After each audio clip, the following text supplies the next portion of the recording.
My boy, my man right here, Donyil Livingston, he just got done with his pro debut on a TKO. Was it second round? Second round. It was so quick, man. It went boom. It was like that, man. It was one of those type, let me ask you this. That jab, how much did you work on that? Because, there's one thing I've noticed a lot of these fighters nowadays, they like to drop that hand. They want that Roy Jones type of look, drop the hand down here. But yours just came from the elbow. You kept it up there, and you made sure you stuck it, and you used it the way it's traditionally supposed to be used, as a battering ram, Absolutely.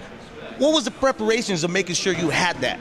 A lot of people, unfortunately, get away from the boxing aspect of the sport of boxing. This is sweet science. It's the concept is to hit without getting hit. It ain't no problem with looking pretty, with the Roy Jones look. But I feel more comfortable coming from here. It's the key of not getting hit. And like you said, it's the battling round. If I can hit you with the jab, I can hit you with anything else. Now, you come in at 175, but you've been, you've said I can make it all the way down to 160. The guy comes in 10 pounds heavier, I heard. Well, the contracted weight for this was 168. I came in at 166. He came in at 170 after trying to make the weight for an hour.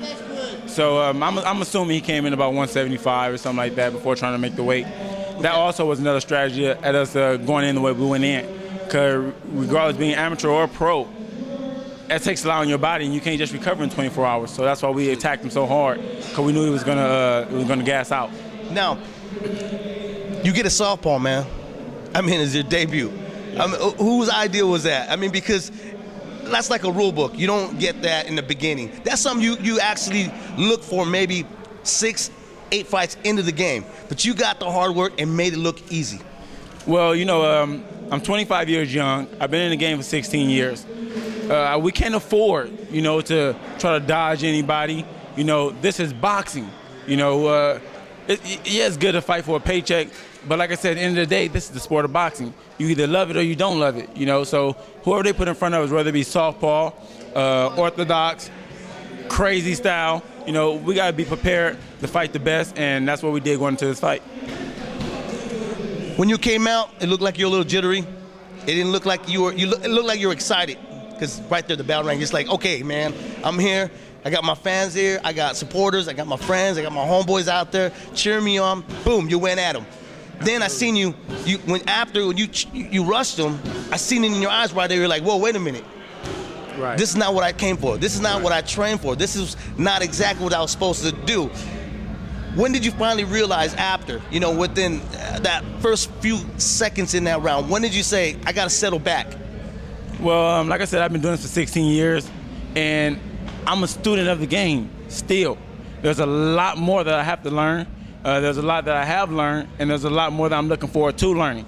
So being that as my pro fight, I haven't fought in 3 years.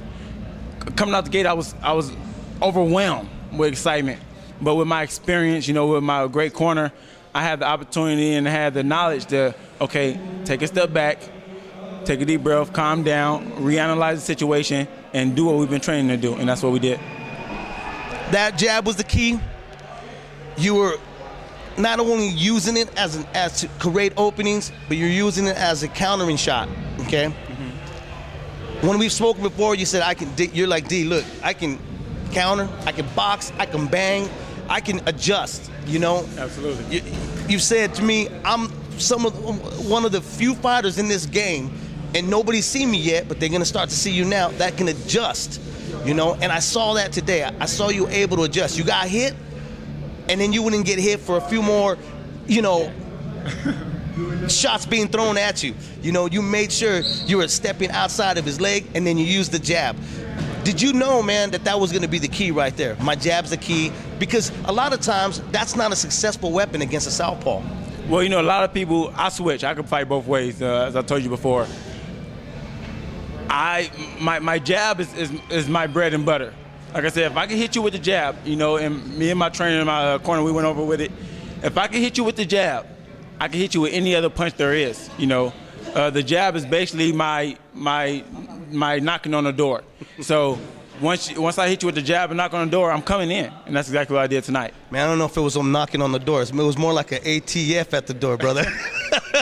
Hey, well, You told me I needed to make a statement. You think this was a loud enough statement? Absolutely, absolutely.